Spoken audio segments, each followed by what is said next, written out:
రెంటికి చెడ్డ రేవంత్ సొంత నియోజకవర్గాల్లో కాంగ్రెస్ ఓటమి. మహబూబ్ నగర్ మల్కాజ్గిరిలో నిరాశే. మల్కాజ్గిరిలో 3,87,375 ఓట్లతో ఓటమి. కాళ్ళు అరిగేలా తిరిగినా నమ్మని జనం. కనిపించని రేవంత్ ప్రభావం సొంత గడ్డలోనే గెలిపించలేకపోయాడనేటువంటి విమర్శలు వెల్లువెత్తుతా ఉన్నాయి. మరిగా రేవంత్ రెడ్డి గారు ఏడాడైతే ఖచ్చితంగా గెలవాలి అని అనుకున్నాడో 2 స్థానాలలో కూడా ఆయన ఓడిపోయాడు. ఒకటి ఆయన మహబూబ్ నగర్ ఎంపీ సీట్, ఒకటి ఆయన గతంలో పోటీ చేసినటువంటి మల్కాజ్గిరి.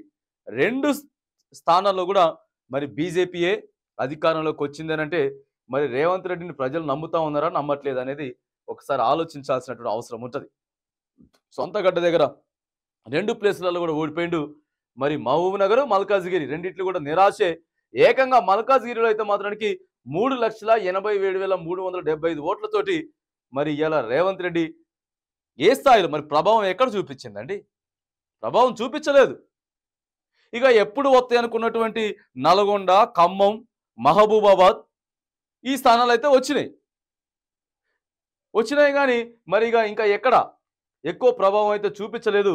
రేవంత్ రెడ్డికి ఇది కొంత షాక్ అనే విషయమే చెప్పొచ్చు. ఎందుకనంటే ఇక్కడ ఇంకో 4 సీట్లో 5 సీట్లో గెలిచే ఆస్కారం ఉండుంటే మాత్రానికి అక్కడ ఇండియా కూటమి రాహుల్ గాంధీకి లేకపోతే సోనియా గాంధీకి కొద్దిగా కలిసి వచ్చే అంశం ఉండేది కాబట్టి మరి ఏదేమైనా కానీ అనుకున్నటువంటి స్థాయిలో కాంగ్రెస్ పార్టీ అయితే మరి ఇక్కడ ఓట్లు సంపాదించలేకపోయింది, సీట్లు సంపాదించలేకపోయింది. బీజేపీ పాఠం అనుకున్న దానికంటే ఎక్కువ ఇక్కడ సీట్లు తీసుకొచ్చేటటువంటి ప్రయత్నం కూడా చేసింది.